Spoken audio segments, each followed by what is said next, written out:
Speaker Gingrich, you recently said black Americans should demand jobs, not food stamps. You also said poor kids lack a strong work ethic and proposed having them work as janitors in their schools. Can't you see that this is viewed at a minimum as insulting to all Americans, but particularly to black Americans? No, I don't see that.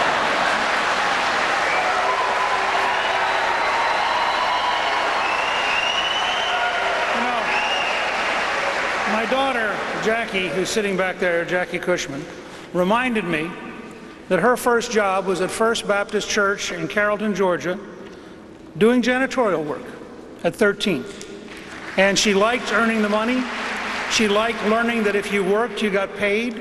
She liked being in charge of her own money, and she thought it was a good start. I had a young man in New Hampshire who walked up to me. I've written 2 newsletters now about this topic. I've had over 50 people write me about the jobs they got at 11, 12, 13 years of age.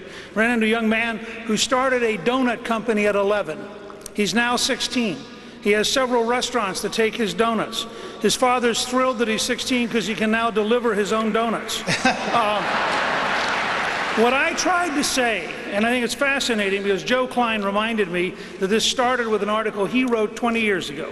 New York City pays their janitors an absurd amount of money because of the union. You could take one janitor and hire 30-some kids to work in the school for the price of one janitor, and those 30 kids would be a lot less likely to drop out. They would actually have money in their pocket. They'd learn to show up for work. They could do light janitorial duty. They could work in the cafeteria. They could work in the front office. They could work in the library. They'd be getting money, which is a good thing if you're poor. Only the elites despise earning money.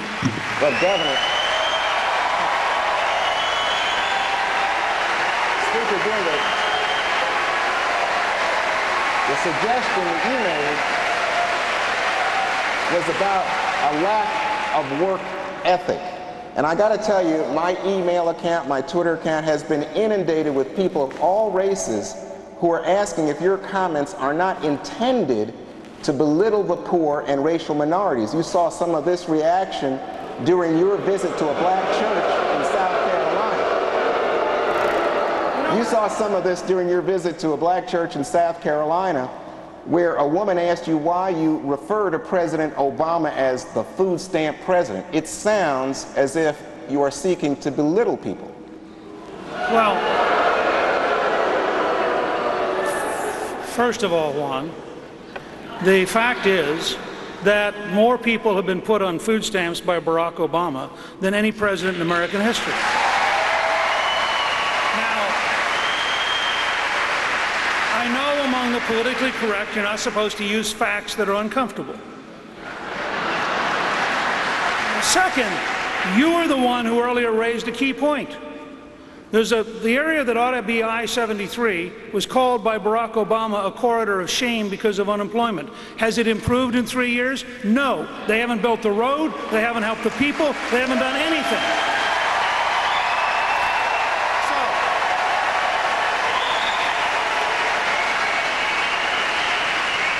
finish your thought, Mr. Speaker. One last thing. Yes, sir. So here's my point. I believe every American of every background has been endowed by their Creator with the right to pursue happiness, and if that makes liberals unhappy, I'm going to continue to find ways to help poor people learn how to get a job, learn how to get a better job, and learn someday to own the job.